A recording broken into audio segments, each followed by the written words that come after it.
عمل ہو جائے تو مجھے اللہ کی قسم کھا کر میں کہتا ہوں یہ کورونا کا پتہ ہی نہیں چلے گا کہاں گیا۔ صرف ایک حدیث، میرے نبی نے فرمایا 4 باتیں مجھ سے لے لو، پھر دنیا بھی تمہاری ہے آخرت بھی تمہاری ہے۔ 4 اذا کانت فیک، 4 باتیں لے لو مجھ سے، پھر دنیا بھی تمہاری ہے آخرت بھی تمہاری ہے، تمہیں کوئی ٹیڑھی آنکھ سے نہ دیکھ سکے گا، تمہیں کوئی نقصان نہ پہنچا سکے گا کہ تمہارے رب کا سایہ تم پہ چھا جائے گا۔ تو 4 باتیں کون سی ہیں؟ صدق و حدیث، ہمیشہ سچ بولنا، جھوٹ نہ بولنا۔ اب مجھے بتائیں، سارے یہ اینکرز بیٹھے ہیں، سارے ہمارے وزیر اعظم بیٹھے ہوئے ہیں، ہم کتنا جھوٹ بول رہے ہیں، ہم کس قدر جھوٹی قوم ہیں۔ ہم اس جھوٹ کے ساتھ اللہ کی بارگاہ میں کوئی مقام نہیں لے سکتے۔ تو میرے نبی نے پہلی بات فرمائی صدق و حدیث، سچ بولنا۔ دوسری بات فرمایا حفظ امانت، کبھی کسی کو دھوکہ نہ دینا۔ یہ میرے نبی نے فرمایا میرا امتی ہر گناہ کر سکتا ہے، 2 کبھی نہیں کرے گا، ایک جھوٹ کبھی نہیں بولے گا، ایک دھوکہ کبھی نہیں دے گا۔ تو وزیر اعظم صاحب آپ اکیلے ہیں، دیانتدار ہیں، اللہ سے رونے دھونے والے ہیں، مانگنے والے ہیں، لیکن 22 کروڑ لوگوں میں سچے کتنے ہیں؟ 22 کروڑ لوگوں میں دیانتدار کتنے ہیں؟ ایک بہت بڑے چینل، میں ہاتھ جوڑ کے اینکر بیٹھے ہیں، معافی مانگ کے بات کر رہا ہوں، ایک بہت بڑے چینل کے مالک نے مجھ سے کہا کوئی نصیحت کرے۔ میں نے کہا چینل سے جھوٹ ختم کر دو۔ کہا پھر چینل ختم ہو سکتا ہے، جھوٹ نہیں ختم ہو سکتا۔ تو جہاں جس کو، یہ صرف پاکستان کی بات نہیں، پوری دنیا کا میڈیا جھوٹا ہے اور سب سے زیادہ جھوٹ بولا جاتا ہے، اور میرے رب کو، میرے نبی کو جھوٹ سے نفرت ہے۔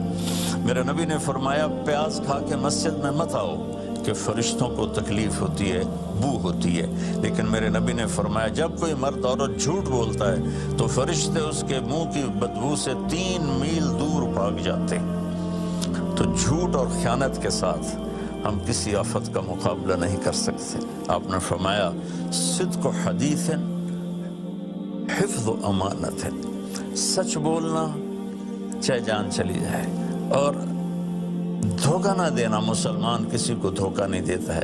تیسرا فرمایا حسن و خلیقت، اپنے اخلاق اچھے کرنا، اور اخلاق کا سب سے اونچا مقام حیا ہے۔ اب میں کیسے بات کروں؟ میرے دیش میں حیا کو کس نے تار تار کیا؟ میرے دیش کی بیٹیوں کو کون نچا رہا ہے؟ ان کے کپڑے لباس مختصر کون کروا رہا ہے؟ یہ کس کی گردن میں یہ گناہ ڈالوں؟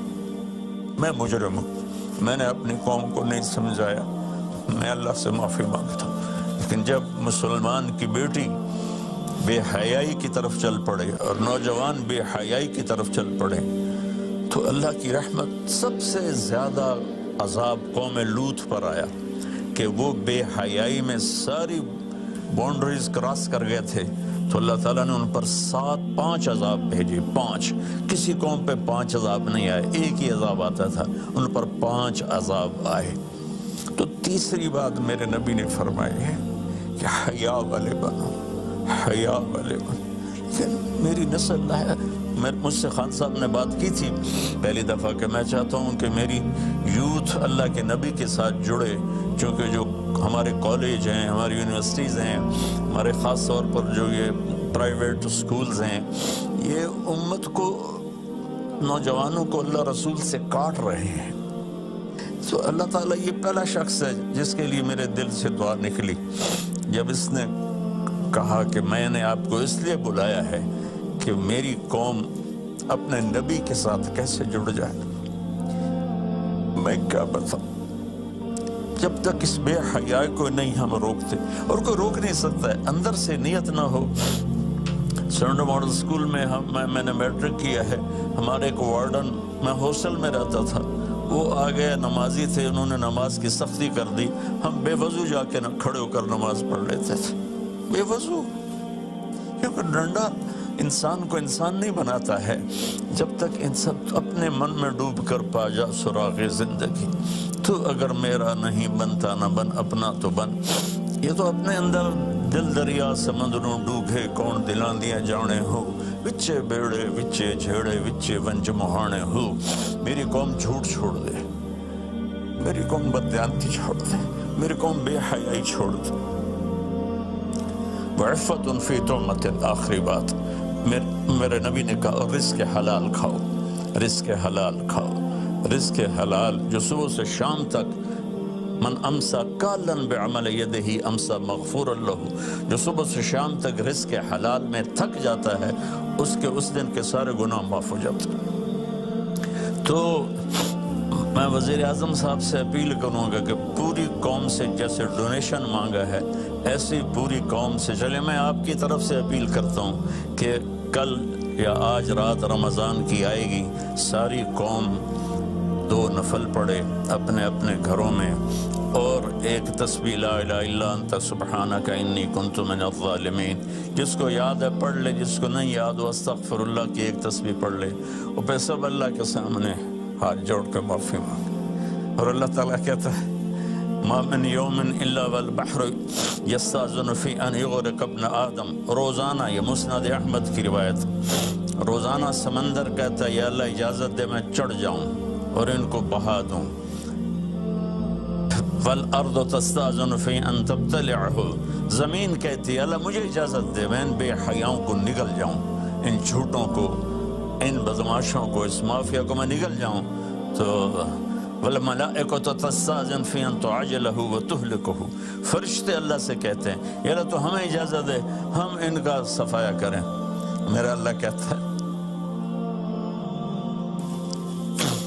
دعوا عبدی فانا عالم بعبدی منکم، جاؤ جاؤ اپنا کام کرو، یہ میرا بندہ ہے اور میں جانوں میرا بندہ جانے۔ ان کان عبدکم فشانکم بہی، تمہارا بندہ ہے تو مار دو، ان کان عبدی فمنی ولی منی ولی عبد، اگر میرا ہے تو میں انتظار کروں گا، میں انتظار کروں گا۔ پچھلی قوموں میں ایک طوائف نے کتے کو پانی پلایا تو اللہ نے اس کی بخشش کر دی، معاف، ہم تو مائل بکرم ہیں، کوئی سائل ہی نہیں، کوئی مانگنے والا تو ہو۔ ان 4 چیزوں نے ہماری ہر چیز بکھیر دی، توڑ دی۔ کسی بھی قوم کے لیے جھوٹ، بددیانتی، بے حیائی اور رزق حرام یہ ان کو تباہ و برباد کر دیتا ہے، اور کوئی قوم سچائی، دیانتداری، پاک دامنی اور رزق حلال پر ہوگی تو اللہ کا سایہ ان پر چھا جائے گا، اور دنیا کی کوئی طاقت ان کی طرف آنکھ اٹھا کر نہیں دیکھ سکتی۔ ہم تو اجڑے چمن کے مالی ہیں، عمران خان کو اجڑا چمن ملا ہے، کہاں تک آباد کر سکے گا، اللہ اس کی مدد کرے۔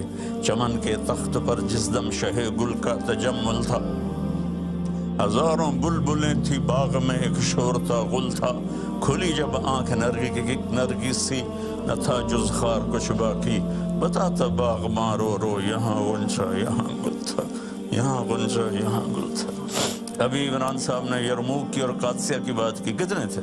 30,000 تھے خالد ابن ولید کے کمانڈ میں، اور سامنے باہان جو تھا وہ 3 لاکھ کا لشکر لے کر آیا ہوا تھا، اور قادسیہ کے میدان میں بھی 30,000 صحابہ تھے، اور ادھر سے جو رستم تھا وہ 3 لاکھ کا لشکر لے کر آیا ہوا تھا، ان کے ساتھ اللہ تھا۔